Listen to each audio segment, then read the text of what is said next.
বর্তমান উপদেষ্টা পরিষদের ভারতের দালাল মাহফুজ আলম একটি পোস্ট দিয়ে 2 মিনিটের মধ্যে ডিলিট করে দিয়েছেন। এই গাদ্দার আসিফ নজরুলের সাথে জোট বেঁধেছে, ভারতের রয়ের সাথে কাজ করছে, দেশকে অস্থিতিশীল করতে। একজন উপদেষ্টার কাছ থেকে এটা জাতি আশা করে না।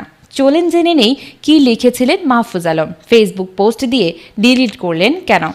অন্তর্বর্তী সরকারের তথ্য উপদেষ্টা মাহফুজ আলম সামাজিক যোগাযোগ মাধ্যমে একটি পোস্ট দিয়ে ডিলিট করে দিয়েছে। বিষয়টি নিয়ে ফেসবুকে বেশ আলোচনা সমালোচনার জন্ম হয়েছে। ভারতের হয়ে কাজ করছে বাংলাদেশে।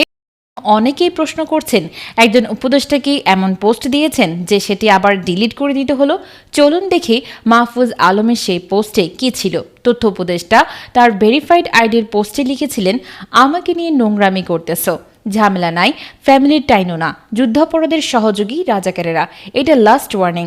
আর যে চুপা শিবিররা এই সরকারের পদ ভাগাইছো আর বিভিন্ন সুশীল ব্যানার খুলে পাকিস্তান পন্থা জারি রাখছো, তোমরা তোমাদের পূর্বপুরুষ রাজাকার আর দালালদের তুলনায় আরও অধিক ভুগবা। যারা বিতর্কের এবং গালাগালির লিমিট জানে না তাদের আমি সহনাগরিক মনে করি না। একজন ফেসবুক ব্যবহারকারী প্রশ্ন করেন, কেউ কাউকে গালিগালাজ করলে সে বাংলাদেশের নাগরিক না, এটা বলার কি এখতিয়ার আছে ভারতের দালাল মাহফুজের? মাহফুজ আরও লিখেছেন, পাকিস্তানপন্থীরা যেখানেই থাকবে সেখানে আঘাত করা হবে, আমৃত্যু দাবিতে এই রাজাকারদের আগে ঠেকানো হবে। যারা এদের স্পেস দিছে তাদের জন্য গত 50 বছরের তুলনায় অধিক জিল্লতি অপেক্ষা করছে। তিনি এই কথা কেন লিখেছেন? ধারণা করা হচ্ছে এই পোস্টের আগে ও একটি পোস্ট করেছিলেন, তার পরিপ্রেক্ষিতে তিনি এই পোস্ট দেন। ওই পোস্টে তিনি যুদ্ধাপরাধের সহযোগীদের প্রকাশ্যে ক্ষমা চাওয়ার দাবি জানিয়েছিলেন। মাহফুজ আলম তার ফেসবুক পোস্টে লেখেন, 71-এর প্রশ্ন মীমাংসা করতেই হবে, যুদ্ধাপরাধের সহযোগীদের ক্ষমা চাইতে হবে। বাংলাদেশে রাজনীতি করতে হলে পাকিস্তান পন্থা বাদ দিতে হবে। পাকিস্তান এদেশে গণহত্যা চালিয়েছে।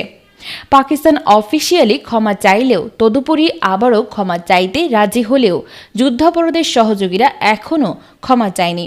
ইনিয়ে বিনিয়ে গণহত্যার পক্ষে বয়ান উৎপাদন বন্ধ করতে হবে। জুলাইয়ের শক্তির মধ্যে ঢুকে স্যাবোটাজ করা বন্ধ করতে হবে। সাফ দিলে আসতে হবে। আজ তিনি যে পোস্ট ডিলিট করেছেন সেখানে তার বক্তব্য দেখে মনে হয়েছে গতকালের পোস্টের পর কোনো একটি পক্ষ হয়তো তার সমালোচনা করেছে, তার পরিবার নিয়ে কথা বলেছে। এরই প্রতিক্রিয়ায় তিনি আজ এমন পোস্ট দেন। কিন্তু সামাজিক যোগাযোগ মাধ্যমে একজন উপদেষ্টার এমন পোস্ট কেউই স্বাভাবিকভাবে নেননি। অনেকেই তার এই পোস্টের স্ক্রিনশট নিয়ে পাল্টা পোস্ট করেছেন। বিভিন্নজন বিভিন্ন ক্যাপশন দিয়ে সেই পোস্ট শেয়ার করেছেন, যার মধ্যে অধিকাংশই নেতিবাচক।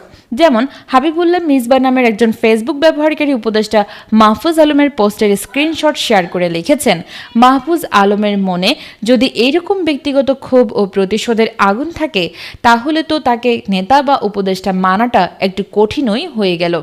যদিও মাহফুজ আলম পোস্ট ডিলিট দিয়েছেন, কিন্তু পোস্ট ডিলিট করলে তো মন ডিলিট করা যায় না। মাহফুজ আলম কি এই বিষয়ে ক্ষমা চাইবেন? পুনশ্চ পোস্ট ডিলিট করার মানে কিন্তু ক্ষমা চাওয়া না। সবুজ আলম ফিরোজ নামের এক ফেসবুক ব্যবহারকারী লিখেছেন, উপদেষ্টা মাহফুজ আলমের এখনও ম্যাচুরিটি হয়নি। এমন নন ম্যাচুরিটি ব্যক্তি কিভাবে উপদেষ্টা হয় এবং এখনও টিকে থাকে বুঝে আসে না।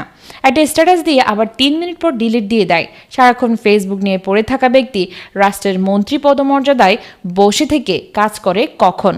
উপদেষ্টা আসিফ নজরুলকে নিয়ে মানুষ কম সমালোচনা করেনি, কিন্তু তিনি মুহূর্তে মুহূর্তে পোস্ট দিয়ে আবার ডিলিট করেনি। আরিফ জেবতিক নামের একজন লিখেছেন, বেচারা মন্ত্রী নাকি 10 মিনিট পোস্ট ধরে রাখতে পারছে না। ফ্যাসিবাদ থেকে মুক্ত হয়ে কোন নতুন ফ্যাসাদে পড়লাম নাদের আলী। এ কেমন নয়া বন্দোবস্ত?